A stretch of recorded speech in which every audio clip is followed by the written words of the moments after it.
Hi students, welcome to biology by Ketan Rawal. हमने immune system पूरा study कर ली थी, इसके डिसऑर्डर भी स्टडी कर लिए थे और आज हम एक बड़ा डिसीज़ या डिसऑर्डर या डेफिशिएंसी सिंड्रोम पढ़ने जा रहा है, एड्स। मैंने 3 वर्ड बोले, इसमें एक क्वेश्चन हो गया। क्या क्या 3 वर्ड बोले अभी मैंने? एक बोला डिसीज़, देन क्या बोला? डिसऑर्डर, देन बोला डेफिशिएंसी सिंड्रोम या बोलो कि सिंड्रोम। ये 3 वर्ड है, इसका क्या मतलब होता है अलग अलग, कि ऐसे साइंटिफिक तौर पे आपको मतलब जानना ज़रूरी है। जनरल वर्ड में सब चीज़ें जो है वो ख़राब है, आपको पता है। पर पर्टिकुलर डिसीज़ का मतलब क्या है, कौन से वर्ड से आप डिसीज़ को क्लियर करोगे कि ये डिसीज़ के बारे में बोल रहे हैं, कौन सा वर्ड ऐसे होंगे जिससे आप पॉइंट आउट करोगे कि ये डिसऑर्डर है, और कौन से वर्ड ऐसे होंगे जिससे आपको पता चलेगा कि ये जो है वो सिंड्रोम है, बराबर। तो ये 3 चीज़ें आप ढूंढ लेना, क्योंकि उसके अंडरस्टैंडिंग वे में ये कहीं हिंडर नहीं कर रही है, तो आप ढूंढ लेना अपने तरीके से। मैं आपको कल आंसर दूंगा, आप ढूंढ के मुझे कमेंट करना। तो पहले ही आपका एक आ गया क्वेश्चन एड्स के शुरू होने से पहले। अब एड्स जिस टाइप का डिसीज़ है तो इसको क्या कहते हैं? Severe combined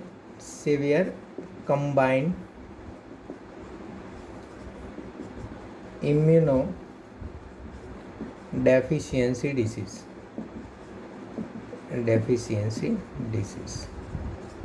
severe combined immuno deficiency disease, इसको एड्स कहते हैं, बराबर। एड्स को इस टाइप का डिसीज़ करते हैं, तो SCID, severe combined immuno deficiency disease.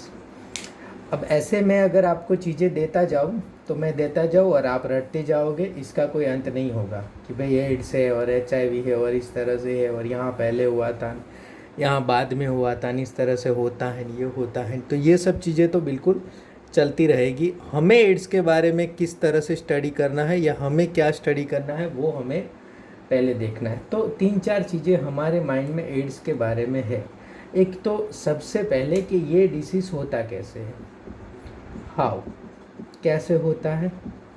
दूसरा, क्योर क्यों नहीं होता, वाई नॉट क्यूरेबल, क्योर क्यों नहीं होता, प्रॉब्लम क्या है इसमें।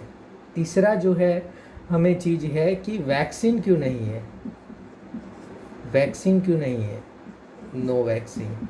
क्योंकि अभी जो हमारा वायरल अभी है सीजन, इसमें हम क्या कह रहे हैं कि हम कोरोना का वैक्सीन ढूंढेंगे। तो वैक्सीन ढूंढने में लोग पूरा दिन रात एक कर रहे, तो एड्स का क्यों नहीं ढूंढ रहे? बहुत दिनों से ये तो ढूंढ देना चाहिए, अभी तक वैक्सीन क्यों नहीं ढूंढ रहे हम। तो ये सब चीज़ें, जनरल चीज़ें जो है हमारे माइंड के अंदर है। दूसरा, ये इम्यूनिटी से क्या मतलब है उसका, इम्यूनिटी से क्या मतलब है, क्या हो जाता है। इम्यूनिटी तो जनरली सारे डिसीज़ में ही कम हो जाती है, ये इम्यून सिंड्रोम ही क्यों है। तो ये 3-4 बराबर आप ध्यान रखिएगा। आपका जो क्वेश्चन होगा वही आपका नॉलेज बनेगा। जब आपको क्वेश्चन होता है, बेसिक क्वेश्चन जहाँ से होता है वहाँ से आपका नॉलेज की शुरुआत होती है। ऐसे एड्स के बारे में गोबर ज्ञान कितना भी आप भर लो, कोई मतलब होने वाला नहीं है।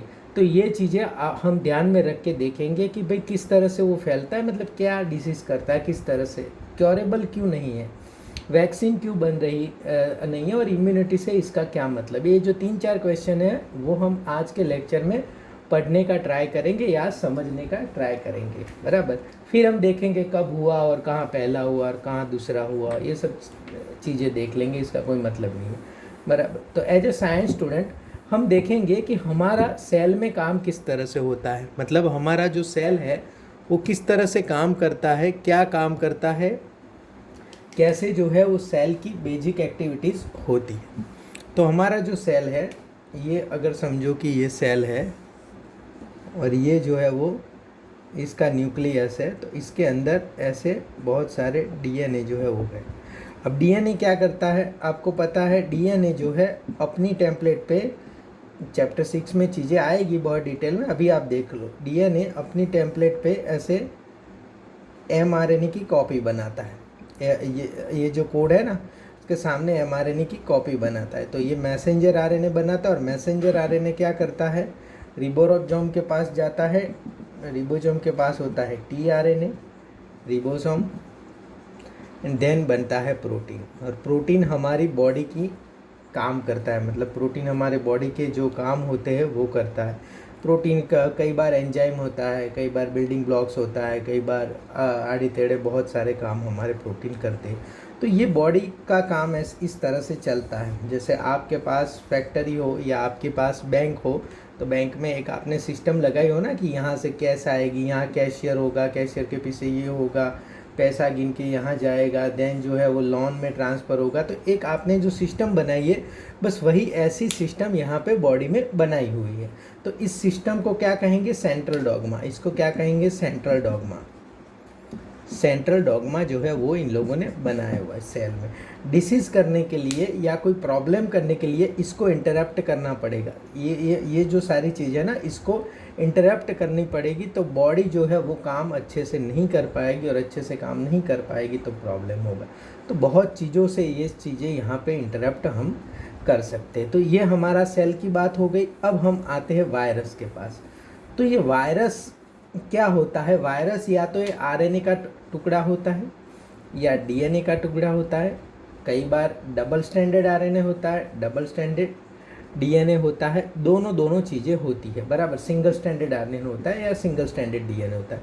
अगर ऐसे डीएनए है तो हम क्या कहेंगे, डीएस डीएनए। डीएस डीएनए का मतलब है डबल स्टैंडर्ड डीएनए का वायरस है बराबर। अगर सिंगल एसएस डीएनए मतलब सिंगल स्टैंडर्ड डीएनए का वायरस है। ऐसे ही same to same SS RNA, DS RNA. DS RNA बहुत रेयर कम होते, तो जनरली ये तीनों टाइप के हमको देखने मिलते हैं बराबर।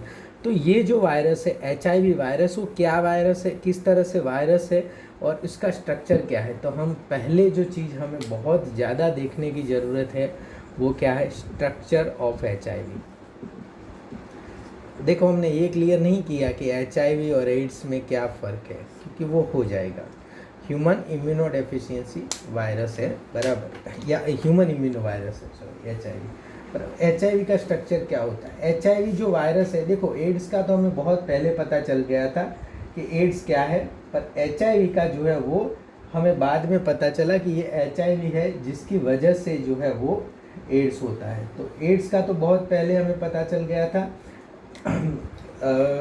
करीब 1981 में हमें पता चल गया था कि मॉन्टेजनियर ने एड्स के बारे में हमको पता दिया था 1983 में, सॉरी 1981 में नहीं, मॉन्टेजनियर ने हमें बता दिया था कि एड्स करके कोई डिसीज़ है। यहाँ पे इंडिया में 1986 में चेन्नई में सबसे पहला केस मिला प्रोस्टिट्यूट में बराबर, इंडिया में। तो इसलिए हमारे यहाँ एड्स को पता नहीं कुछ और ही गिना जाता है कि यहाँ जिसको एड्स हो जाए वो इंसान कैरेक्टर का ठीक नहीं होता, पर ऐसा नहीं होता है। बहुत सारी चीज़ें होती हैं जिसकी वजह से एड्स होता है। ऐसा हर बार ये नहीं होता कि इंसान कैरेक्टर का ठीक नहीं है तभी होगा। और 2008 में पता चला कि ये एचआईवी वाला बराबर, ये एचआईवी वायरस है जिसकी वजह से जो है वो एड्स होता है बराबर। तो यहाँ पे हम क्या देखेंगे, स्ट्रक्चर ऑफ एचआईवी, किस तरह का स्ट्रक्चर एचआईवी का होता है जिसकी वजह से ये जो है डिसीज़ हमें होता है। तो सबसे पहला ये वायरस जो है सिंगल स्टैंडर्ड आरएनए होता है बराबर। तो आरएनए की 2 सिंगल स्टैंड होती है। तो सबसे वायरस का बाहर का लेयर जो होता है वो बायलेयर, लिपिड बायलेयर होता है। अब मुझे बताओ वायरस ये सब कहाँ से लाता है, लिपिड बायलेयर और ये सब कोट और ये सब चीज़ें लाता है वो हमारे सेल से। हमारा सेल लिपिड बायलेयर है, ये हमारा सेल है, ये लिपिड बायलेयर है कि नहीं। तो वायरस अगर हमारे सेल में होता है, जब बाहर जाता है ना तो इतना टुकड़ा लेके जाता है लिपिड बायलेयर का, तो वो लिपिड बायलेयर का टुकड़ा अपने ऊपर ओढ़ लेता है। क्लियर हुआ। तो ये लिपिड बायलेयर का टुकड़ा होता है इसके ऊपर। और जैसे हमारे सेल के अंदर हमने बोला था ना कि ये गुलाब जामुन जैसे चाशनी में है, उस तरह का जो है वो यहाँ पे लेयर है। तो इसी तरह से इनके अंदर भी जो है वो प्रोटीन बने हुए होते हैं। यहाँ ऐसे इनके अंदर जो है प्रोटीन बने हुए होते हैं अंदर। ये है प्रोटीन वाला लेयर वायरस का। बराबर। अब इस प्रोटीन को हम क्या कहते हैं, इस प्रोटीन को हम कहते हैं GP41। GP का मतलब है ग्लाइकोप्रोटीन, बराबर। ये कौन सा प्रोटीन है, ये है GP41 या है ग्लाइकोप्रोटीन 41। GP41 के बाद यहाँ पे अब देखो ये GP41 है कि नहीं, उसके पास एंटीजेनिक प्रॉपर्टी होती है, बराबर। GP41 के बाद पास एंटीजेनिक प्रॉपर्टी होती है। तो अब जब एंटीजेनिक प्रॉपर्टी है तो हमारी एंटीबॉडी उसको आसान से पहचान सकती है और उसको मार सकती है। GP41 के पास एंटीजेनिक प्रॉपर्टी होती है, तो इसका तो हमारी जो बॉडी है उसको आसान से पहचान के मार सकती है। बट यहाँ पे ये बात नहीं है, GP41 के ऊपर एक और लेयर बन जाता है। यहाँ GP41 के ऊपर एक और लेयर बन जाता है यहाँ पे। ये जो लेयर है वो क्या है, ग्लाइकोप्रोटीन स्पाइक का होता है, GP20 का, GP120 का। और ये है मेन लेयर जो उसको कैप कहा जाता है, बराबर। GP41 और इसके ऊपर ऐसे कैप, और वो क्या है, GP120। समझ में। और ये दोनों को जब हम एक कर देते हैं तो ये GP160 बनता है। ऐसे 161 बनना चाहिए, पर ऐसे वायरस को पूरा मैथ्स में इतना वो कमज़ोर है तो वो GP160 बन जाता है। और ये 120 और 41 और ये सब मॉलिक्यूलर वेट के हिसाब से दिए है। GP का मतलब है ग्लाइकोप्रोटीन। क्लियर हो गया आपको। लिपिड बायलेयर है, फिर यहाँ पे GP41 है, और यहाँ ऊपर जो है वो क्या है, GP120 है, बराबर। और GP120 जो है उसके पास एंटीजेनिक प्रॉपर्टी नहीं होती, और GP41 के पास एंटीजेनिक प्रॉपर्टी होती है। तो अगर GP120 जो है वो वायरस के ऊपर होता है तो हम पहचान नहीं सकते, हमें क्लियर नहीं होता कि GP120 कौन है। पर अब हमारे सेल में ऐसा क्या है, क्लियर हो गया। ये है हमारा, ये इनका ऊपर की चीज़। अब दूसरा जो लेयर होता है, बराबर, ये प्रोटीन 17 वाला कोट होता है, P17। अब ये मैंने कहा कि ये 17 और जितने भी नंबर्स दिए हैं वो किसके हिसाब से दिए हैं, ऐसे वो मैट्रिक्स होता है। ऐसे मतलब बुक में ऐसे ड्रॉ किया है, पर ऐसे इसके नीचे मैट्रिक्स होता है। वो मैट्रिक्स, उसको मैट्रिक्स क्यों कहते हैं, क्योंकि इसको ये लिपिड बायलेयर को क्या है, संभाले हुए होता है। एम आकार का होता है तो इसलिए मैट्रिक्स कहते हैं, और ये लिपिड बायलेयर को संभाले हुए होता है। ये क्या है, P17, ये भी प्रोटीन का लेयर होता है। और दूसरा लास्ट लेयर है, जो लेयर में ये सब चीज़ें ले लेके आए हैं, अपना खजाना लेके आए हैं, वो है P24 का लेयर। ये क्या है, P24 का लेयर, बराबर। ये P17 का लेयर हो गया, और ये है P24 का लेयर। और इसके अंदर ये लोग तीन, अब इसके अंदर ऐसे 2 सिंगल स्ट्रैंडेड RNA होते हैं और 3 एंजाइम होते हैं, बराबर। 3 आप अगर एंजाइम कह दे तो 3 एंजाइम होते हैं। 3 एंजाइम अपना पूरा शस्त्र सरंजाम पूरा लेके आए। ये हो गया HIV का स्ट्रक्चर। क्लियर हो गया। HIV के स्ट्रक्चर में आपको क्या क्या चीज़ें याद रखनी है, आपको रखना है लिपिड बायलेयर, देन आपको रखना है GP41, देन आपको रखना है GP120, एंड देन जो है आपको P17, ये है P17, एंड देन P24, बराबर। तो ये चीज़ें हैं, इतनी चीज़ें हैं, और 2 सिंगल स्ट्रैंड RNA है और 3 एंजाइम, इतनी चीज़ें लेके आता है। अब हम देखते हैं ये चीज़, आप ऐसा हो तो स्क्रीनशॉट ले लो या आप याद रख लो। अब हम देखते हैं कि ये 3 एंजाइम कौन है और ये हमारे सेल को किस तरह से ये काम करते हैं। अब देखो ये 3 एंजाइम क्या है। 3 एंजाइम ये है कि नॉर्मल तो DNA में से RNA बनेगा। नॉर्मल क्या है, DNA में से RNA बनेगा। तो हमारा ह्यूमन का जो DNA है कि नहीं, हमारा जो ह्यूमन का DNA है, उस DNA में आना पड़ेगा उसको, ये RNA को इस DNA का पार्ट होना पड़ेगा, तभी जाके वो कुछ हमारे अंदर चेंज कर पाएगा। तो इसके लिए DNA में से RNA बनने के लिए एक एंजाइम आता है, ट्रांसक्रिप्टेज। ये क्या है, DNA में से RNA बनाता है, बराबर। DNA में से mRNA बनाना है या RNA करना है तो ट्रांसक्रिप्टेज एंजाइम जो है वो आता है, हम देखेंगे ट्रांसक्रिप्शन में, बराबर।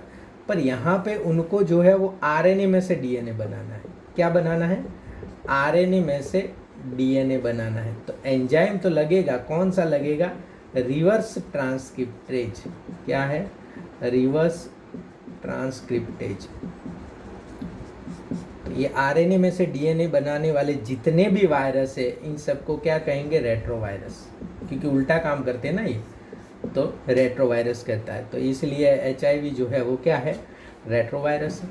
अब रिवर्स ट्रांसक्रिप्टेज का मतलब क्या होता है? वो आरएनए में से डीएनए बनाएंगे। समझ में आया? तो ये रिवर्स ट्रांसक्रिप्टेज का एंजाइम अपने साथ लेके आते हैं जिनको कोई प्रॉब्लम ना हो। और देखो उनका जो एंजाइम होता है एक बार चलता है, देन आफ्टर ख़त्म, बराबर। तो रिवर्स ट्रांसक्रिप्टेज लेके आते, दूसरा एंजाइम लेते आते इंटीग्रेज, क्योंकि समझो ये लोग आरएनए में से डीएनए तो बना देंगे, पर ये डीएनए को हमारे ह्यूमन डीएनए के साथ जोड़ेंगे कैसे? तो चिपकाने वाला गम भी लेके आते हैं, उसको कहते हैं इंटीग्रेज। देन वो इंटीग्रेज भी कर दिया, उनका जो है उनका डीएनए हमारे डीएनए के अंदर मिल गया, और वो जो अब एमआरएनए की टेम्पलेट बनाएगा वो वायरस की आरएनए बनाने की टेम्पलेट होगी, या प्रोटीन बनाने की जो टेम्पलेट होगी वो वायरस बनाने की या इसको तोड़ने की टेम्पलेट होगी। तो इसको ये जो प्रोटीन बनाएगा कि नहीं, इस प्रोटीन को तोड़ने के लिए एक और एंजाइम है, उसको कहते हैं प्रोटीएज। तो ऐसे 3 एंजाइम लेके आता है। क्लियर हुआ? ऐसे 3 एंजाइम लेके आता है, reverse transcriptase, integrase and protease. अब डिटेल में देखते हैं हमारे सेल को ये लोग किस तरह से इन्फेक्ट करते हैं। ये हमने स्ट्रक्चर देखा, एंजाइम देखा, जनरल चीज़ देख ली कि इस तरह का इनका स्ट्रक्चर होता है और ऐसे ये लोग लेके आते हैं। अब हम देखते हैं हमारे सेल को या हमारी चीज़ को ये लोग कैसे इन्फेक्ट करते हैं। ये मैं क्लियर मिटा देता हूँ, और हमारा सेल जो नॉर्मल सेल होता है उसको हम ड्रॉ करते हैं। अब देखो हमारे सारे सेल को ये लोग इन्फेक्ट नहीं करते, इम्यून सेल को ही करते हैं। अब इम्यून सेल में कौन सी चीज़ होती है और इम्यून सेल को ये लोग पहचानते कैसे हैं? तो ऐसे जो सेल होते हैं जिनके ऊपर CD4 प्रोटीन है, ये प्रोटीन वाली साइट जो है वो CD4 प्रोटीन है। ऐसे प्रोटीन जिस सेल की सेल मेम्ब्रेन पे होंगे वहाँ पे ये लोग हमला करेंगे। तो हमारे पास कौन से होते हैं? T helper cell, macrophage, Langerhans के सेल वगैरह सेल जो है उन पे टी हेल्पर सेल पे या मैक्रोफेज पे यहाँ पे CD4 प्रोटीन होता है। तो इसलिए, और उनको GP120 जो है वो CD4 से उनकी बनती है, तो CD4 से वो ऐसे बॉन्ड बनाता है। समझ में आया? तो CD4 प्रोटीन क्यों? CD4 प्रोटीन इसलिए क्योंकि वो GP120 CD4 को ही पहचानता है, और इसलिए वो इम्यून सेल में ही होता है, तो इसलिए वो हमला ही इम्यून सेल पे करता है, बात ही ख़त्म, बराबर। तो अब देखो ये CD4 प्रोटीन को GP120 किस तरह से काम करता है हम देख लेते हैं। ये है वायरस की, बराबर, सेल मेम्ब्रेन होती है, एंड ये है GP120, इसके नीचे GP41। क्लियर? बराबर, हाँ, इस तरह का। और ये है हमारी सेल मेम्ब्रेन, और यहाँ पे है CD4। क्लियर? अब ये दूसरा में ये क्या करता है? GP120 और CD4 जो है वो मिलते हैं ऐसे, और GP120 एंड CD4 जब मिलते हैं तो कन्फॉर्मेशनल चेंज होता है, और जब कन्फॉर्मेशनल चेंज होता है इसके बाद ये जब कन्फॉर्मेशनल चेंज होता है तो किस तरह से होता है स्ट्रक्चर? ये जो GP120 है उसके 2 आर्म निकलेंगे, और ये जो है ये समझो CD4 है और GP120 है, और दोनों आर्म यहाँ पे फिट हो जाएंगे, और GP120 है वो थोड़ा हट जाएगा सेल में से, बराबर। और इसके नीचे क्या है? GP41 है, और GP120 जैसे ही हटेगा, अब क्या करेगा? सेल को लगेगा कि हमें यहाँ पे काम करना है, तो ये CD4 और GP120 का जो बॉन्डेज बना और जो ये जो आर्म बने हैं उसको ये लोग पहचानने में लग जाएंगे, और इतनी देर में इसको ये सब कन्फॉर्मेशनल चेंज हुआ होगा कि नहीं, इतनी देर में यहाँ GP120 यहाँ इस रास्ते से यहाँ घुस जाएगा तुरंत अंदर, बराबर। पता भी नहीं चलेगा कि यहाँ पूरा GP120 जो है, और वो ये पार्ट ऑफ सेकंड्स में ये काम होगा। जैसे ही GP120 आया, यहाँ पे एक कन्फर्मेशनल चेंज हुए, उसके आर्म बाहर निकले और यहाँ पे ये जो है ये लगा, और इस इतनी देर में यहाँ पे GP41 से ये सब चीज़ें अंदर चली गई।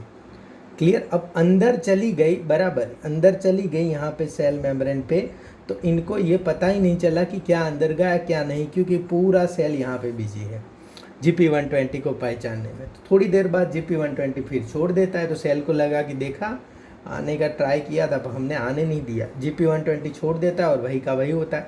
अब क्या हुआ, सेल के अंदर वायरस है, सेल के अंदर है और न्यूक्लियस के भी अंदर चला गया ये वायरस, बराबर। सेल के अंदर वायरस चला गया। अब वायरस क्या करेगा, अपनी चीज़ें निकालेगा जो लेके आया है। वो क्या निकालेगा, सबसे पहले रिवर्स ट्रांसक्रिप्टेज को निकालेगा, और दूसरी बात, ये सारे एंजाइम जो है एक ही बार चलते हैं और फिर नाश हो जाते हैं। तो हमारे सेल को भी पता नहीं चलता कि पता नहीं ट्रांसक्रिप्टेज यहाँ चाहिए होता है, रिवर्स ट्रांसक्रिप्टेज कहाँ से आ गया। वो एक ही बार चलता है, फिर बाद में नहीं चलता।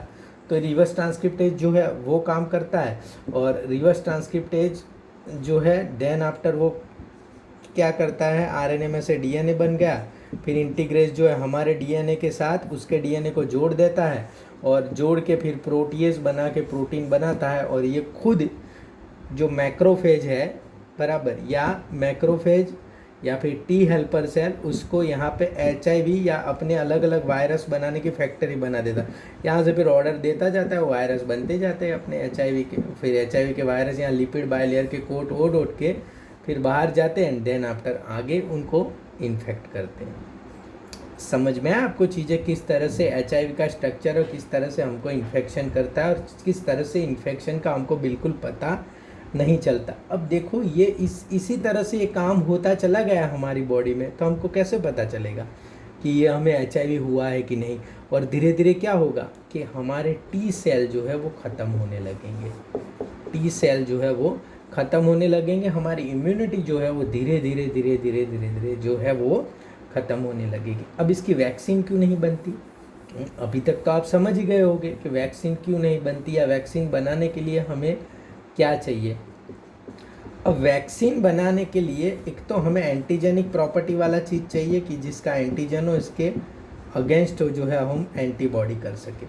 अब ऐसा क्या है GP120 में जिसकी एंटीजन या एंटीबॉडीज़ जो है वो हमें, मतलब जो एंटीजेनिक प्रॉपर्टी नहीं है और इसके खिलाफ हम एंटीबॉडीज़ नहीं बनाने पा रहे हैं। GP120 जो है वो अपना स्ट्रक्चर बार बार चेंज करता है। मतलब ये GP41 है, उसका स्ट्रक्चर स्टेबल है, तो हमने एक स्ट्रक्चर ढूंढ लिया। जैसे कोई भी केमिकल फार्मूला C4H12O ऐसे ऐसे करके हमने देख लिया कि ये इसका केमिकल फार्मूला और इसके खिलाफ एंटीबॉडीज़ बनानी है। तो आगे आया तो ये C4 था, इन्होंने C6 कर दिया, ख़त्म बात। हमने जो दवाई बनाई वो तो अब काम ही नहीं करेगी इस पर। तो इसी तरह से यहाँ उसका स्ट्रक्चर जो है वो चेंज होता रहता है, और जब स्ट्रक्चर चेंज होता रहता है तो हम इसके खिलाफ कोई एंटीबॉडीज़ या वैक्सीन्स पर्टिकुलर नहीं बना सकते। अगर समझो कोई इंसान अपने घर के आगे एक ही लॉक लगा के जाए तो बराबर है, आप इसकी चाबी बना के जाओ, पर वो रोज़ अलग लॉक बदल दे तो आप कितनी चाबियाँ बनाओ फिर? तो ये तो हो ही नहीं सकता। तो इसीलिए GP120 के खिलाफ कोई भी वैक्सीन जो है वो नहीं बना। दूसरा जो है हम किसको रोक सकते हैं, ये CD4 को। पूरा काम इस पे चल रहा है। अभी की जो दवाइयाँ हैं ना, वो CD4 की साइट को डिप्रेस कर रही है कि ये साइट ऐसी बना दो ना रफ कि GP120 उस पर बैठ ही ना पाए। तो अभी ऐसी दवाइयाँ हमें मिल गई है जो, मतलब इतने तक तो हमने काम कर दिया है कि GP120 और CD4 को मिलने से रोके, यहाँ पे हिंड्रेंस आ जाए कि ये CD4 और GP120 जो है वो मिले नहीं, और मिले नहीं तो आगे काम नहीं होगा। पर प्रॉब्लम ये है कि एड्स को हम बहुत देर के बाद पहचानते हैं, और पहचानते के बाद में भी ये डिसीज़ ऐसा है कि कई बार इंसान घबरा जाता है। तो ये चीज़ हम नहीं कर सकते। बाकी GP120 और CD4 मिलने से हम रोक देते तो फिर आगे जो है वो नहीं पहुंच पाता, आगे उसका काम नहीं हो पाता, बराबर। तो ये जो चीज़ें हैं वो हमें ध्यान रखना पड़ेगा कि अगर समझो कि कोई भी आपकी पहचान में भी आपको लगे कि हाँ एड्स निकला है, तो तुरंत उनको जल्दी से जल्दी अच्छे से अच्छी मेडिसिन या अच्छे से अच्छी सारवार मिले। तो इसके लिए आप बोल दो कि आप आगे जाओ और चीज़ें करो। तो यहाँ पे उनका GP120 और CD4 नहीं मिले, ऐसी दवाई ये शुरू हो जाएगी और आगे फैलने से जो है वो रुक जाएगा। क्लियर? तो ये स्ट्रक्चर था। अब यहाँ पे आपकी बुक में इसके लिए बहुत ज़्यादा इम्पोर्टेंट एक यहाँ पे डायग्राम दिया है, वो आपको बराबर जानना ज़रूरी है। आप अपनी बुक लेके बैठो तो यहाँ पे अगर थोड़ा ना भी दिखे तो आपको क्लियर हो जाए। देखो ये रेट्रोवायरस है, वायरल RNA कोर, मतलब ये अंदर की बात है, कोर की बात है। Virus infects normal cell, GP120 ने इन्फेक्ट नॉर्मल सेल, अंदर चला गया एनिमल सेल में। अब ये प्लाज्मा मेम्ब्रेन है हमारे सेल की, बराबर। तो viral RNA introduce into cell. अब viral DNA is produce by reverse transcriptase. अब बराबर ध्यान रखना कहाँ बनाया, ये बराबर ध्यान रखने जैसी बात हुई। साइटोप्लाज्म बनाया अंदर, यहाँ पे ये जैसे ही अंदर गया ना तो यहाँ उसने अपना DNA बना दिया। कहाँ? रिवर्स ट्रांसक्रिप्टेज यहाँ यूज हो गया। समझ में आया? रिवर्स ट्रांसक्रिप्टेज कहाँ यूज हो गया? वो RNA में से DNA उसने साइटोप्लाज्म में बनाया, ऐसे न्यूक्लियस में नहीं बनाया। देखो यहाँ पे क्लियर हो गया, बराबर।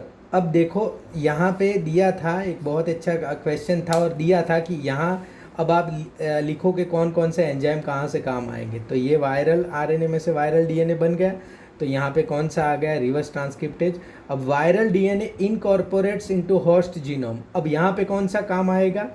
होस्ट जीनोम के साथ उसको इनकॉर्पोरेट करने के लिए या जोड़ने के लिए, तो वो कौन सा काम आएगा? इंटीग्रेज।